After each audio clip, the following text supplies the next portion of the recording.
बागेमध्ये नुसता व्यायाम होत नाही तर आपण वेगवेगळ्या विषयावरती गप्पा मारतो आणि वेगवेगळ्या वयांमध्ये येऊन बसून गप्पा चांगल्या होतात. अवांतर गप्पा सुद्धा ह्या कुठं आहे?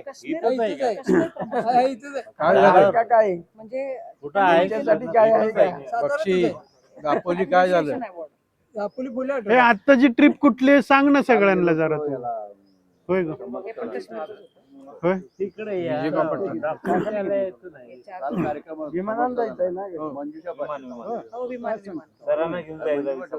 नाही मी येणार आहे, मी सांगितलं नाही काय होतं नंतर नाही काय एकदा मी जाऊन आलो तेवढं बघून होत नाही.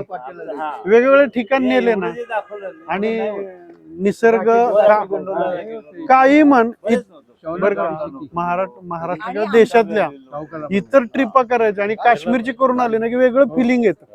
आणि 60% तुम्ही मेघालय आणि हो ना अरुणाचल म्हणजे काय लिमिट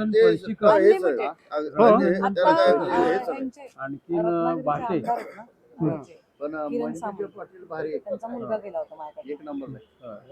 तो म्हणला मॅडम अतिशय सुंदर ट्रिप झाली. मी आता स्वित्झर्लंड बघितले बघा, काश्मीर झालंय, सिक्कीम झालंय, सगळं झालं, पण मला अरुणाचल जे वाटलं करायचं. कुठलं करायचं? अरुणाचल मला असं म्हणायचंय अनुपमा की काश्मीरला निसर्ग आहे एकदम, म्हणजे कुणालाही फ्रेशच वाटेल. या वयात गेलो काय आणि लहानपण म्हणजे तरुण वयात गेलो, पण अरुणाचल मध्ये वैशिष्ट्य काय असेल का? निसर्गच निसर्गच का? लोक नाहीत तुम्ही नॉर्थ कडे गेला तर सगळा निसर्गच आहे. हा हा हा साऊथ कडे गेला पण निसर्गच आहे, पण साऊथ कडे कसे देवळं बिवळं हे ते आहे. आणि राजस्थानला गेलं तर मग हे राजवाडे बिजवाडे असा तो प्रकार आहे. पण माणसाने नॉर्थ कडे सगळा निसर्ग टोटल. आणि तवांग दिरांगला जे आहे ना तिथं प्रवास जरी जास्त असला तरी 20 किलोमीटर परपंच जायला लागतंय. सुंदर आहे. म्हणजे कोणत्याही वयामध्ये निसर्गाची आवड ही असणं गरजेचं का नवले. रोज आपण नेहमी म्हणतो हे काम झाल्यावर जाऊ, ते काम झाल्यावर जाऊ, नंतर मुलं मोठी झाल्यावर जाऊ, 4 पैसे आल्यावर जाऊ. कधी जावं नवले तुम्ही सांगा, जेव्हा संधी मिळेल तेव्हा.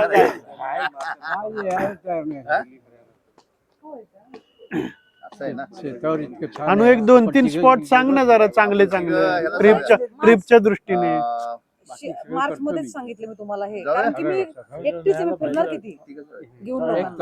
आता निघाली विशाखापट्टणमला 13 ते 16, 17-18 आले की 19ला आग्रा, 20ला तिथं थांबणार, 21ला हिमाचलला जाणार, 21 ते 28 हिमाचल प्रदेश, 2 तारखेला परत येणार. डॉक्टर हे ट्रिपचे सांगते ऐका ना, छान छान सांग. मध्ये गुवाहाटी, कामाख्या देवी वगैरे ते आणि